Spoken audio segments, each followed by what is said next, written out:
Hello అమ్మా, మనకు ఆది శంకరాచార్యులు అని ఉన్నారు ఇండియాలో.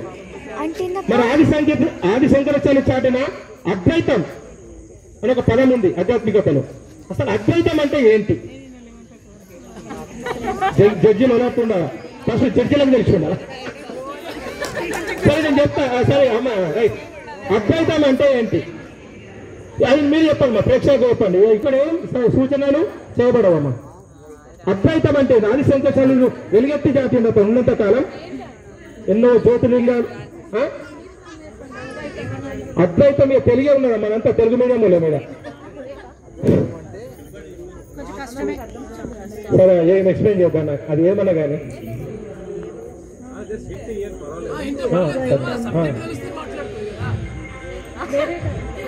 ఇవ్వరమ్మా అది, ఎందుకంటే ఏం చేయలేం కదా, ఉన్నాయి ఫిక్స్డ్ క్వశ్చన్లు. అదృష్టం అంతే, లేకపోతే పాస్ అవ్వాలి. ఓకే అమ్మా, right, thank you. Next Latha garu, Shobha గారు. అమ్మ, అద్వైతం అంటే అంతా ఒకటే, అంతా ఒకటే అనేది అది ఆది శంకరాచార్యుల యొక్క సిద్ధాంతం. సర్వం బ్రహ్మమయం, అంతా రామమయం. రైట్ అమ్మా. శోభ గారు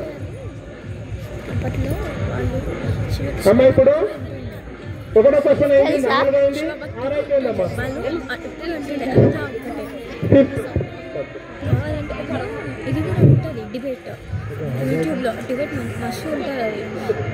అమ్మ వినండి, రామకృష్ణ పరమహంస పదం విన్నారు మీరు? మానవ సేవయే మాధవ సేవ అన్నారు. అతను ప్రబోధించిన రామకృష్ణ పరమహంసలోని అంతరార్థం ఏంటి? ఈ మానవ సేవయే మాధవ సేవ అంటే దీని అంతరార్థం ఏంటి? ఓకే, మాట్లాడా కాంగ్రెస్ మీరు, దానికి కూడా మార్కులు ఉంటున్నాయి. మీరు మెయిన్ చర్చలకు ఏం చెప్పకండి ప్రేక్షకులకు. మానవ సేవయే మాధవ సేవ అని అంటే మనం సేవ చేయడం అంటే ఎట్లా సేవ చేయాలి?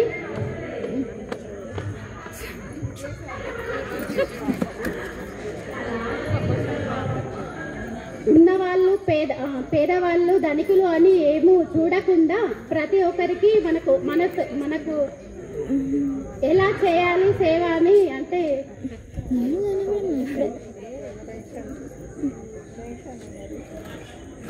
ఉన్నవాళ్ళు ధనికులు అని తేడా లేకుండా మనం సేవ చేయాలి. తేడా అనేది ఎక్కడ చూపించకూడదు.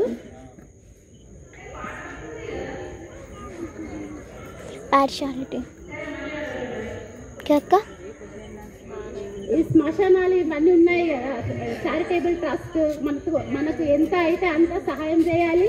ప్లస్ టైం అవుతామా శోభ గారు? ఓకే శోభమ్మ, అసలు నీ వృత్తే మానవ సేవ, అసలు నీ వృత్తి అన్ని దృష్టిలో పెట్టుకున్నాను.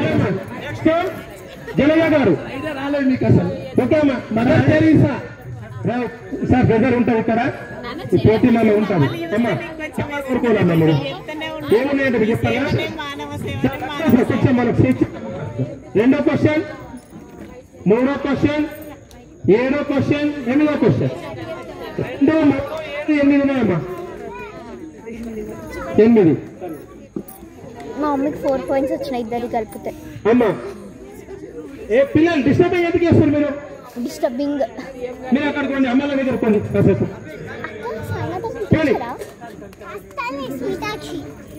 ఏం చేయాలి?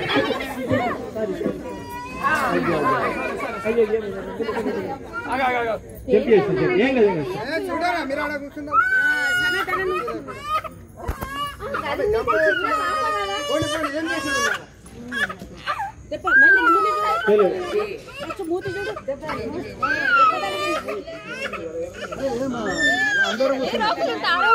పిల్లలు లేరు, ఏం లేరా?